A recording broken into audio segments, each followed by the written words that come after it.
are going to continue in Matthew chapter 14 this morning. And this story is very closely connected to the story we covered last week. And so I want you to keep that in mind, and especially we'll see towards the end of this sermon just how much they are connected. Now, as you are finding your place in your Bible, I just want to remind everybody of what we did talk about last week. And that is, we covered the story of Jesus kind of feeding these, 5,000 men plus the women and children. You know, what we've seen and the miracle that we've seen is Jesus there with his disciples and this huge crowd that has gathered, and he's been healing them and teaching them, and the time has come. Here we are getting close to evening, and the disciples come to Jesus and say, look, it's getting late.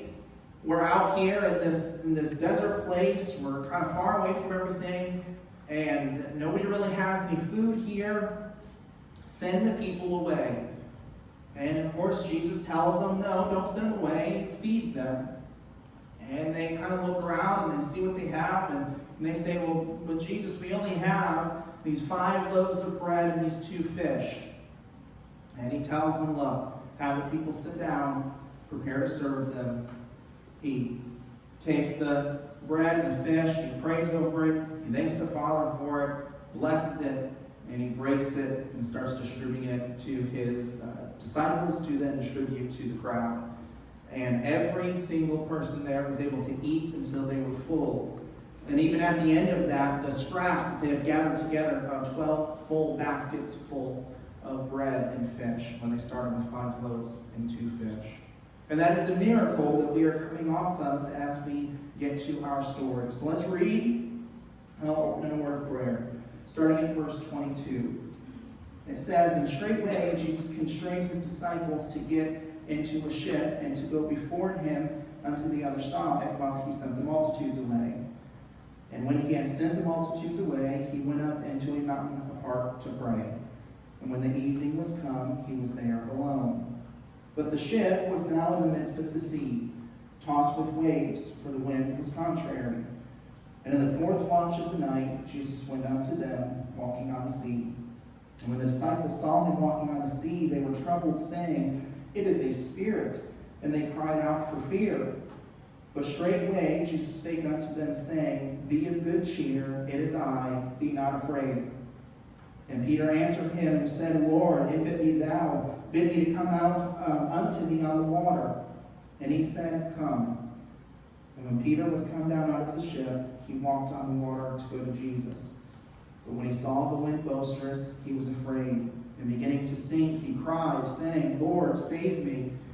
And immediately Jesus stretched forth his hand and caught him and said unto him, O thou of little faith, wherefore didst thou doubt? And when they were come into the ship, the wind ceased.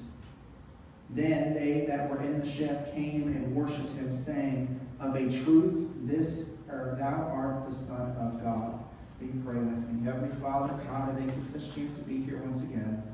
God, I thank you for this opportunity to gather and focus on your word. And Lord, in this moment, I ask that you will bless us. Lord, speak to our hearts. Give us a deeper understanding of this passage. And just make it very clear to each and every one of us what you are trying to speak into our lives today. Lord, help us to grow in you. And God, as for me, as I stand here and preach, I pray that these are your words, not my own. I ask this in Jesus' name. Amen.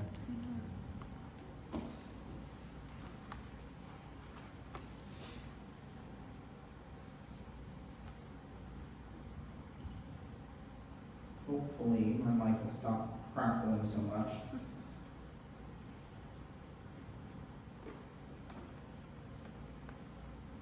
So, of course, we have this scene. The first couple of verses, it just kind of sets the scenario for us.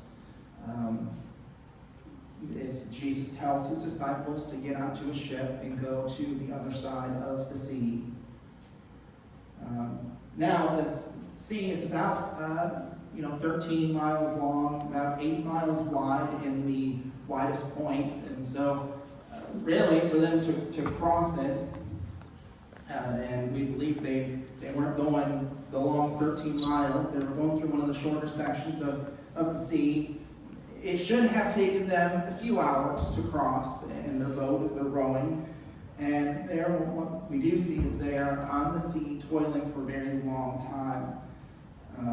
And we will get to that. But in just the first couple of verses, right, he commands them to go to the other side while he sends the multitudes away. And it says, when he sent the multitudes away, he went up into a mountain apart to pray. And when the evening was come, he was there alone. Now, if you remember the situations that happened, John the Baptist was just beheaded. John's disciples came and found Jesus and told him all of these things. And at that point, he tried to go away into a private place with his disciples.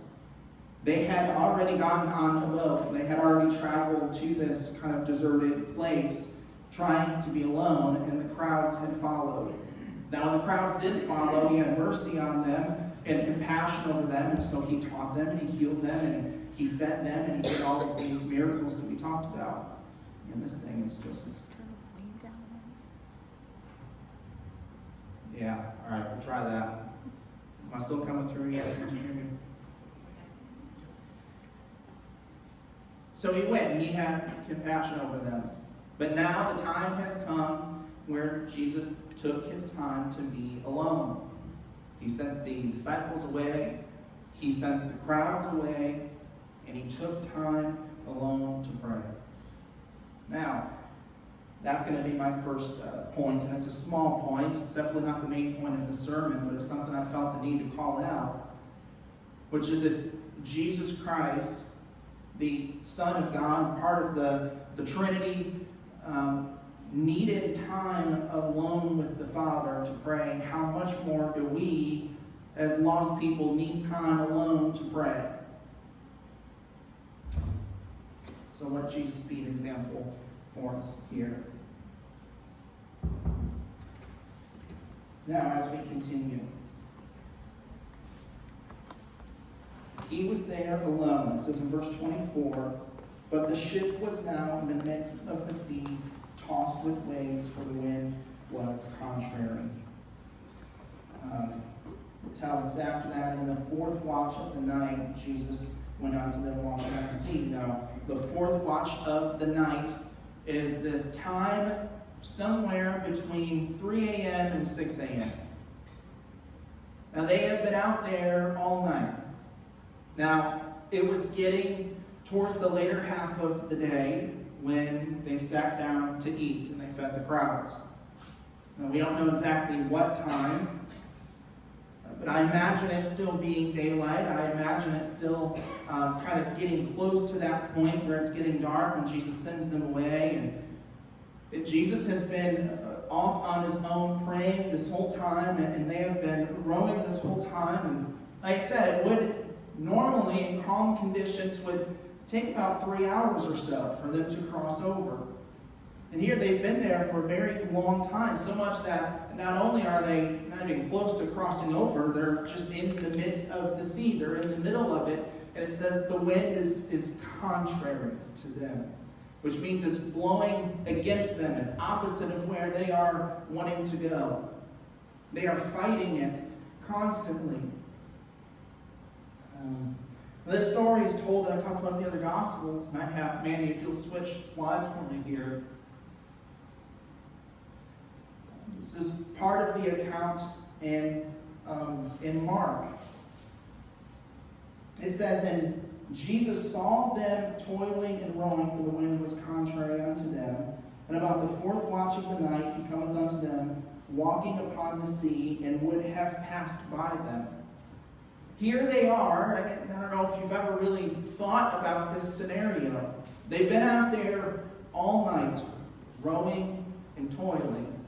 And they're making so little progress, they're going so slow that Jesus, walking on the water, would have overtaken them. He very easily caught up to them as they're working hard, and that's really my main question for you today as we reflect on this passage. How many of us are in situations or have been in situations where we are just toiling and working and struggling and feel like we are not making any progress. And it's not just a physical battle that we face, and we have all faced those, I'm sure. There's times, especially out on the farm, I've been working and I've been just beat. And all you can do is just tell yourself, well, just a couple more steps.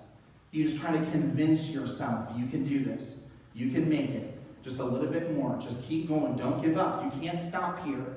All right? You cannot quit. You have to keep going, keep going, keep going. And you try to psych yourself up as you're just trying to take any ounce of energy that you have left to do that one extra step. And I put myself in the position of these disciples as they are rowing and toiling. And they've been out there all night just fighting the wind. And not only are you not making any progress, but you just feel that everything is against me right now. Everything is holding me back. How many spiritual battles do we all fight and face that are just like that? How many can you think of that you faced in your life that you can relate to them at this moment as everything around them is just wanting to push them back and take them right back where they just came from? How many of you are in situations like that right now where you're just tired? You're tired and you're just trying to convince yourself just a little bit more. We can't stop. That is the situation that they are in. And this verse in particular, I wanted to bring up two parts of it, right? For one, they were going so slow he could have walked right past them. And the second is right at the beginning. And he saw them toiling and rowing. Let this be a comfort to us, church. That no matter what we are going through. Now, they did not know that Jesus was there. They thought they were alone. In their minds, they were alone. That it's just them trying to cross. And though they didn't know Jesus could see them, Jesus could see them. And he's seen their struggle. And he's seen how hard they were working. And how hard they were struggling. And he sees you. Jesus sees exactly what you are going through. He knows your pain. He sees how tired you are. And he is just walking towards you. Now, when you walk towards the disciples, as they're working and they're in this moment, they were scared.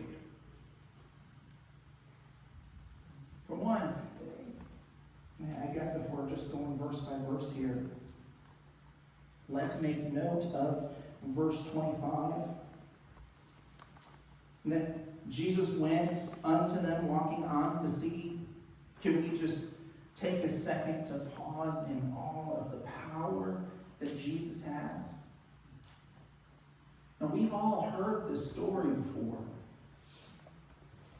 And this tends to be one of those that we've heard so many times that we don't really dwell on it a whole lot. We don't really reflect on it a whole lot. Jesus not only has the power to provide and multiply and take this bread and distribute it to everybody that's there, and then heal all of these people that are there, and then teach this wisdom and knowledge into their life, and just speak God's will into their life. But then this power over nature itself, as he's now just walking on the sea.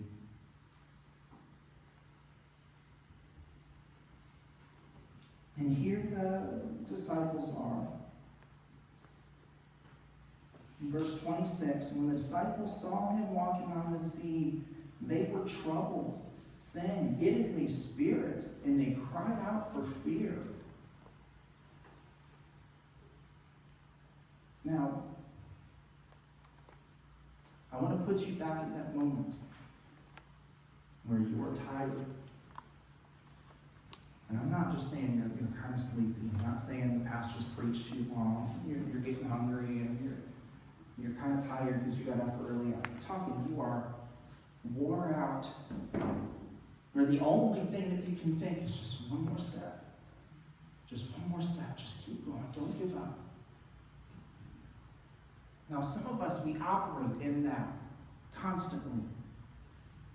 That is our life. That becomes the norm. And we get so used to the struggle that we just think, if I just struggle a little bit more, I'll make it through this and I'll be okay. And we get so caught up and wrapped up in that when God does try to move, and when God kind of breaks the norm for us, we get scared because we don't recognize that's Him. And that's exactly what they did. They see Him walking on the water. They see Him walking towards Him. They have been traveling with Jesus. They have heard Him preach. They watched everything that He has done. Literally, earlier that day, watched Him multiply 5 loaves and 2 fish to feed, 10,000 people maybe? 15,000 people maybe? They watched Him do these miraculous things, and yet it never even crossed their mind, oh, this is our Savior. This is a ghost. This is a spirit. And so many times in our lives, we are guilty of this, where God moves and He changes the norm, and something happens that we weren't expecting or we're not used to. And our response, our human response, is fear and rejection.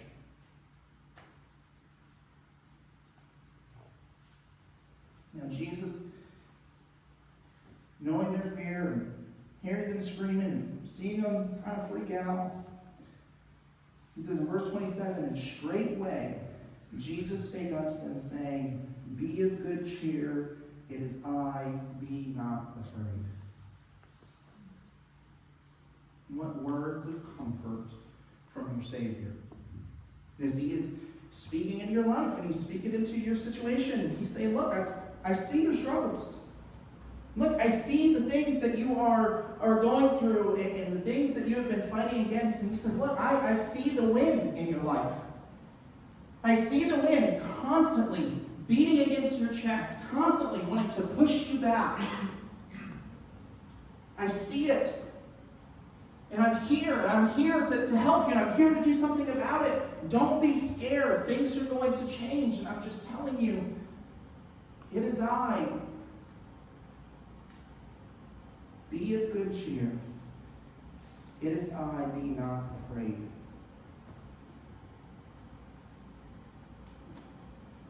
And Peter, of course, Peter answers and says unto Him, Lord, if it be Thou, bid me to come unto Thee on the water.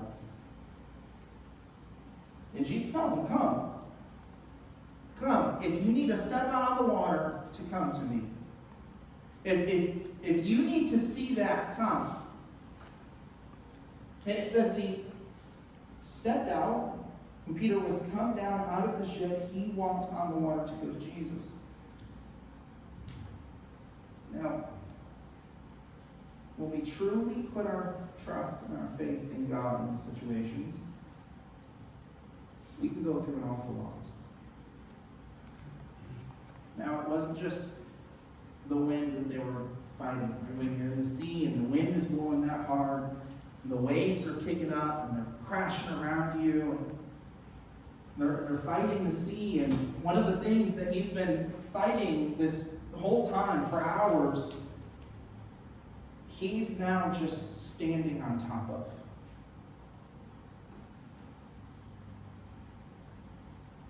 That this thing that you've been so scared of, God made your footstool. Because he stepped out in faith towards the Lord. Because he listened to the word of Jesus as he was calling unto him. But when he saw the wind boisterous, he was afraid. Then beginning to sink, he cried, saying, Lord, save me. And immediately Jesus stretched forth his hand and caught him and said unto him, O thou of little faith, wherefore didst thou doubt? Now, he, at this point, was already standing on the water. It's not that he was climbing out of the boat and thought, this is never going to work, and just plunked right over. He stepped out. He felt it under his feet. This weird sensation of it being kind of, soft like water and moldable, kind of around his feet, but yet solid, like he was standing on ground. This weird sensation that I'm sure of course, you've never experienced that before. And he stepped out and he's standing there with both feet on the water. And I'm sure he's looking down. And I'm sure for a moment he was just like, I can't believe this. Do you see what God is doing right now? And he takes a couple of steps and he's like, this is amazing. And then kind of reality sinks in that I'm standing on water. Oh, I'm standing on water. Oh, the wind is still blowing. Now, we've all been in a windstorm. Or we've all just been standing there and have a huge gust of wind come and hit you, and it almost knocks you off your feet. And it kind of hits you in the side, and you stumble a little bit, and you're fighting, and you're kind of leaning into it, trying to keep your balance. And I imagine that kind of wind in this situation. I imagine him standing on the water and fighting the wind like that, and having a wave come up, and him just get scared. And he's fearful. He's fearful, and just for that split second, he just loses his faith in the God that is right in front of him. Jesus is calling him to him.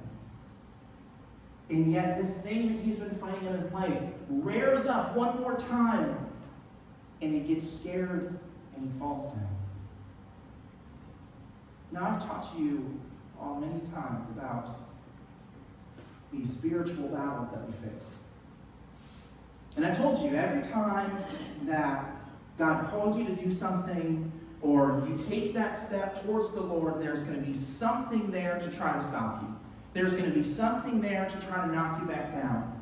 That Satan is going to move in your life, and that he does not want you to get closer to Jesus. He doesn't want you to take that step towards God, and that he will be there to try to stop you.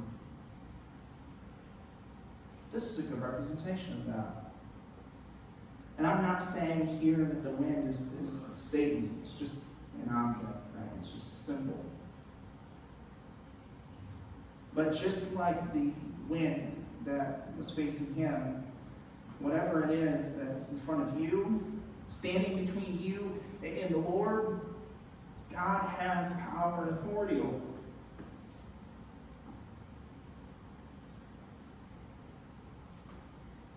He has power and authority over it. And even when he failed, even when Peter took his eyes off the Lord, even when he let the fear consume him and he started to sink. Now, this wasn't quicksand. It wasn't like a slow, with every doubt that popped into his mind, he would, drop a couple more inches. I don't imagine him being waist high when he talked to, the Lord. If you were going to jump out of a boat and into the water, how fast do you go down in the water? That is how fast Peter fell. as the fear came over him and he started to sink. And again, he's fighting the wind and he's fighting the waves. And he's probably flailing, trying to keep his head above water as he just screams, Lord, help me. Lord, save me. And when we cry to God to save us in these situations, what's it say? Immediately, Jesus stretched forth his hand and caught him. Immediately. When we truly turn to Christ, he moves. He puts his hand out. He grabs you. Now, he might, in that time, confront you. He might look at you and ask a question. He might make a statement like, "O thee of little faith, wherefore didst thou doubt?"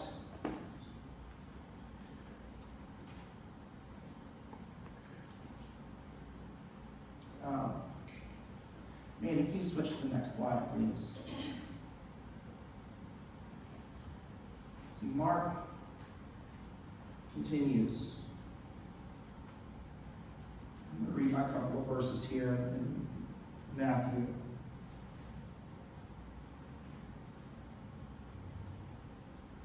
It says, in Matthew, verse 32, when they were come into the ship, the wind ceased. Then they that were in the ship came and worshipped him, saying, of a truth thou art the Son of God. Now Mark, when he ends this story here,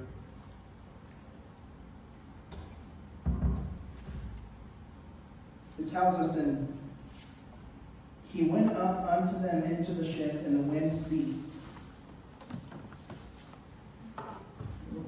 Missed a page. And were sore amazed in themselves beyond measure and wondered. And that's this verse right here, verse 52. And they considered not the miracle of the loaves, for their heart was hardened. Now,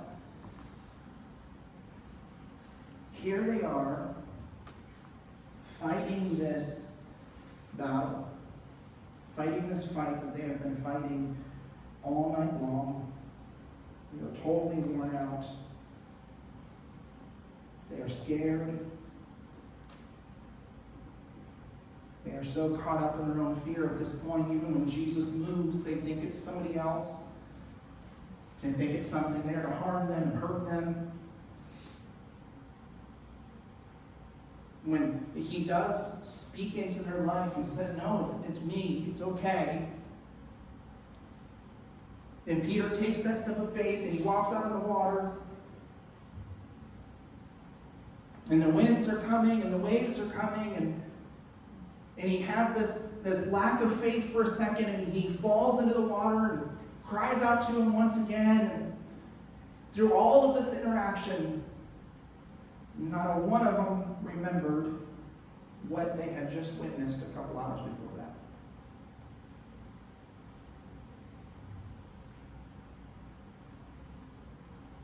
And this is my last point as we get ready to close. I'm just trying to make it a little bit shorter of the message for you guys today.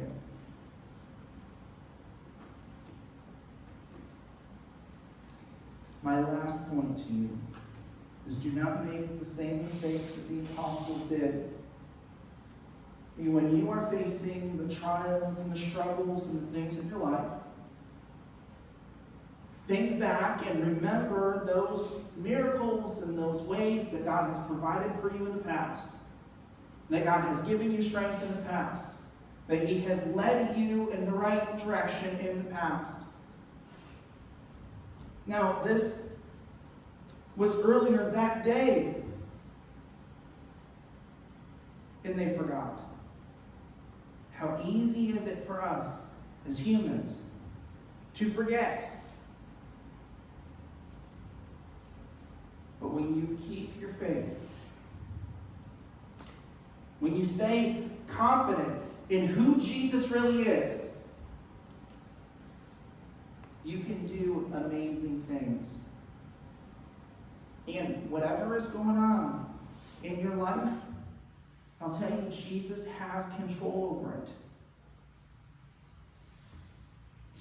They fought wind for hours and hours and hours, and Jesus just steps onto the boat and it all just stops. And it's all just dead calm. They fought waves for hours and hours and hours as water was crashing over the side of the boat. There might even have been some of them paling water out.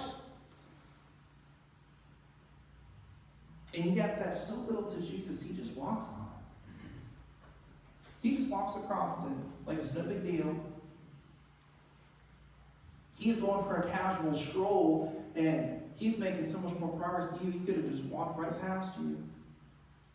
Because the things that we deal with, the things that we struggle with, are nothing compared to the power of our Lord and Savior.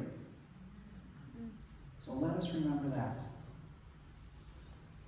Let us remember all of the miracles he's done and the power that he has. And let us all remember in verse 33, as does his disciples worship him and say, "Of a truth, thou art the Son of God." Let's worship him as the Son of God. Will you pray with me? Lord, Heavenly Father, I thank you for today's message. A message of security, a message of hope. Lord, a message that no matter how much we are struggling, you see us. No matter how tired we are, you see us. And no matter how hard the thing is that we are finding, you have already overcome it. And we can overcome it too. We can walk on the water if we keep our eyes on you. We can overcome things and do things that we never would have imagined if we simply put you first, keep our focus on you, and truly, truly have faith in you. So Lord, thank you for speaking to us. Thank you for your word. And thank you for just revealing your power and authority to us once again. You truly are the Son of God. Thank you for loving us. And we say all this in your precious holy name. Amen.